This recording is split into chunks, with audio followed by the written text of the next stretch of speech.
Channel of Vadodara. Amreli જિલ્લાના આંગણે મુખ્યમંત્રી ભૂપેન્દ્રભાઈ પટેલ પધાર્યા હતા, જ્યાં મુખ્યમંત્રીએ પદ્મશ્રી સબજીભાઈ ધોળકિયા સરોવરનું નિરીક્ષણ કર્યું હતું।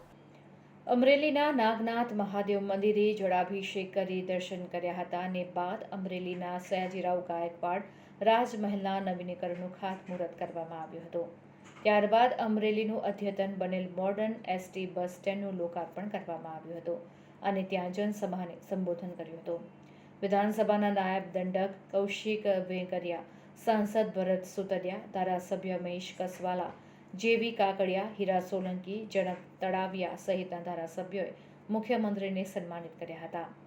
મુખ્યમંત્રીએ 300 કરોડના વિકાસના કામોના લોકાર્પણ સાથે ખાતમુહૂર્ત કર્યા હતા। જનસભા વખતે ભાજપમાં ભળેલા અમરીશ ડેર દર્શકોની વીઆઈપી હરોળમાં જોવા મળ્યા હતા।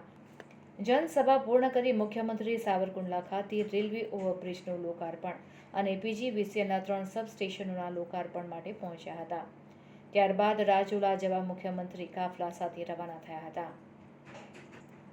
અમરેલીના આંગણે પધારેલા મુખ્યમંત્રીના આ તમામ કાર્યક્રમ અંગે ભાજપના નેતા અમરીશ ડેરે જણાવ્યું હતું।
મૃદુ અને મક્કમ માનનીય મુખ્યમંત્રી શ્રી ભૂપેન્દ્રભાઈ પટેલ આજે અમરેલી જિલ્લાના પ્રવાસે છે। અમરેલી, ત્યાંથી સાવરકુંડલા, ત્યાંથી રાજુલા અને ત્યાંથી ધારી અને ફરી વખત અમરેલી એવો સાહેબનો પ્રવાસ છે। રાજ્ય સરકારે જે તે કરેલા કામો એના લોકાર્પણો અને જે તે રકમ ગ્રાન્ટમાંથી જે ફાળવેલી છે એમના ખાતમુહૂર્તોના કાર્યક્રમ છે। આ સંદર્ભે માનનીય મુખ્યમંત્રી શ્રી અમરેલી જિલ્લામાં જ્યારે પધારે છે ત્યારે એનું સ્વાગત કરીએ છીએ અને આવનારા સમયની અંદર જેટલા કામો ખાતમુહૂર્ત થઈ રહ્યા છે ઝડપથી પૂરા થાય એના માટેની પણ એણે સૂચના આપી છે, એટલે ખૂબ આવકાર્ય છે. રાજ્યની સુખાકારી માટે અમરેલી જિલ્લો પણ અગ્રેસર રહે, પાછળ ન રહે, એમના માટેનો નમ્ર પ્રયાસ માનનીય મુખ્યમંત્રી શ્રી અને સૌ આગેવાનો કર્યો છે, ત્યારે ખૂબ આવકાર્ય છે. અમરીશભાઈ, તમે કેમ ઓડિયન્સમાં બેઠા હતા આજે? ઓડિયન્સ કરતાં વીવીઆઈપી અને અમરેલીનો જે કાર્યક્રમ જે છે એ ચોક્કસ પ્રમાણે જિલ્લા વહીવટી તંત્રનો કાર્યક્રમ હોય તો ચૂંટાયેલા જનપ્રતિનિધિઓ અને હોદ્દેદારો અપેક્ષિત સ્ટેજ ઉપર હોય છે. એ મુજબ જેટલા પણ પૂર્વ ધારાસભ્યશ્રીઓ હતા એ બધા જ વીવીઆઈપીની બેઠકમાં બેઠા હતા.